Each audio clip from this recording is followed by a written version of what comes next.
Hello, everyone. This is Cody Lee of BlackCatBooks.org, author of I, the Dragon, Cruel and Beautiful, Rabbit Hole, and King Dio.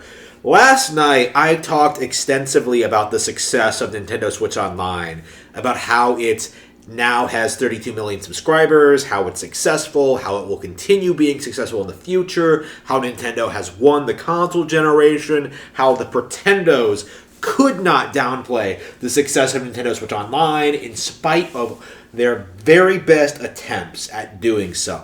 I talked about all that. What I realized immediately, and I do mean immediately after uploading that video, however, is that Nintendo Switch Online is more than just successful for Nintendo.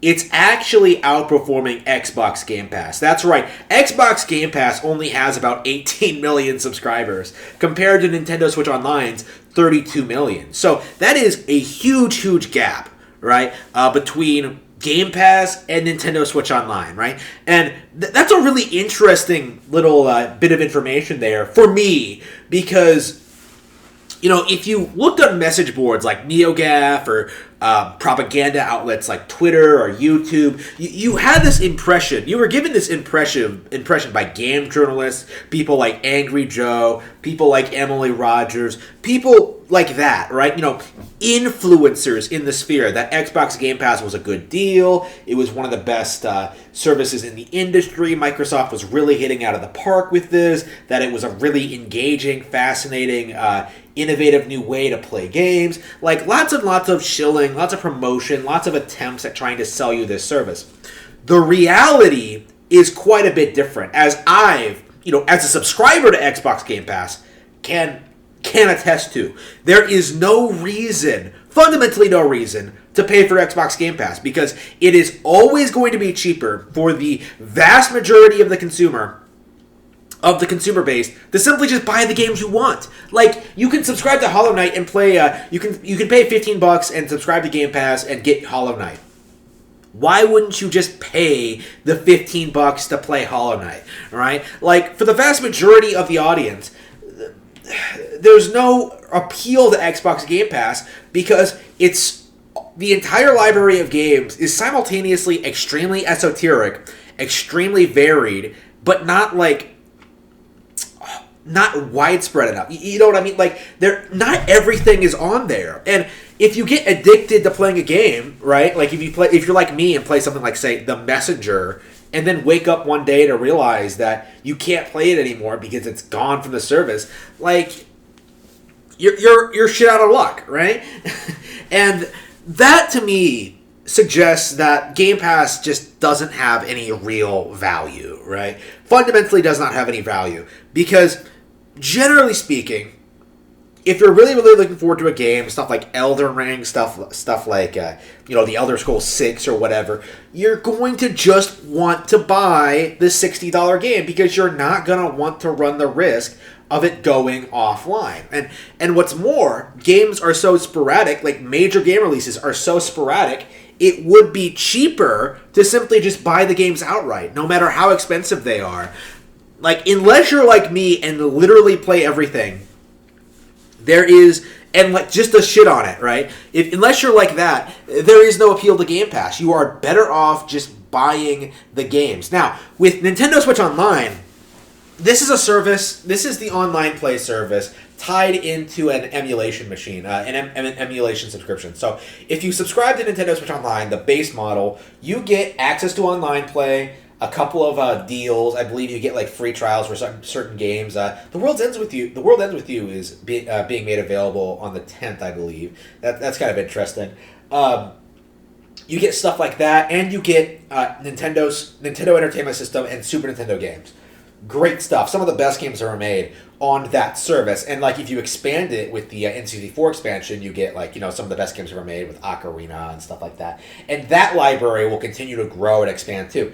That is a lot more value because you're not getting access to games that you would just be able to buy otherwise on the console, right? Like, you pay $50 for a selection of exclusive games that, well, generally speaking, aren't available anywhere else.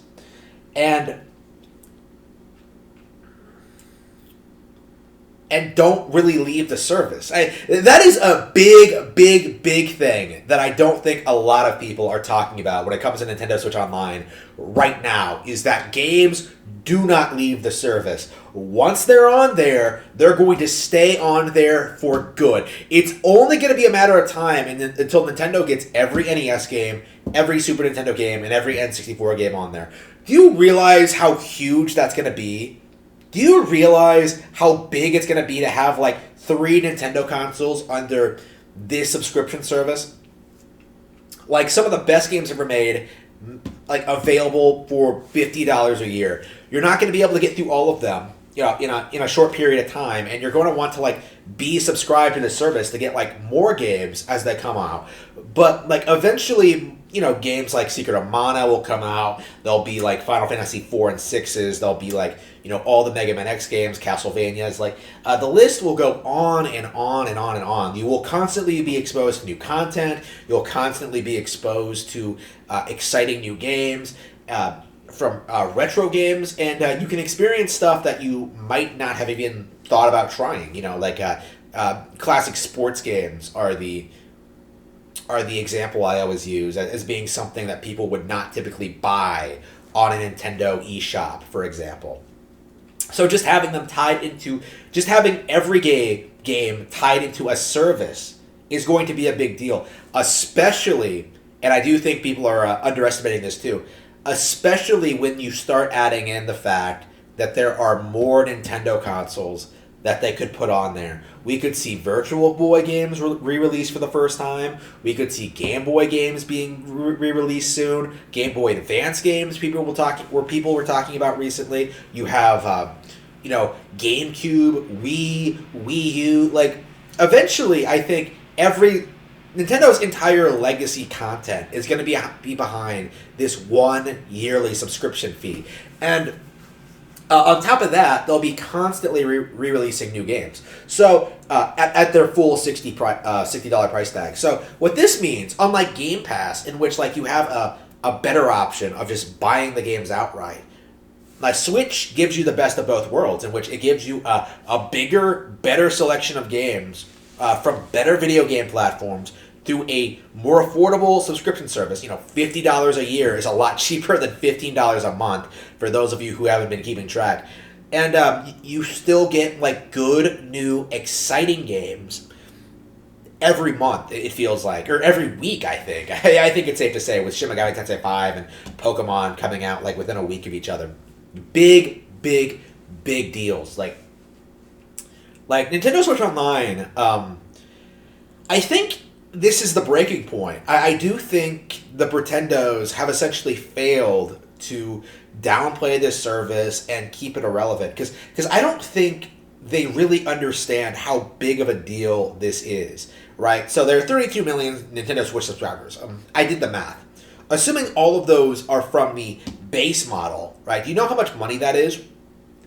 $500 million, right? $20, 32 million people, 500 million dollars. Oh, over 500 million actually. And that's like not even taking into account like how many people are subscribed to the expansion service and things like that. They're $500 million yearly, and that will continue growing and expanding going forward. Nintendo has hit it out of the park with this service, right? They've made it extremely popular with fans. They've made it affordable. They've made it desirable. They've made it enticing. And I don't think there's anything you can really do to try and downplay that, right? The best excuse you have is the PC gamer has is, oh, I can just emulate that. And that's not going to be the case. Like, that's not the case now, actually, because these applications update automatically with new titles, and eventually you're going to have entire console libraries condensed into a single app on an official Nintendo product, right? You're going to have, like, that library is going to get bigger and bigger and bigger until the point where every single game is going to be accessible on Nintendo Switch. There's going to be no need to download games on PC and pretend that you're having fun with like a better version of the game. Like, it's going to be right there for those of us who are willing to pay for it. And that version, as 32 million people can already attest to, will become the definitive version of the game going forward.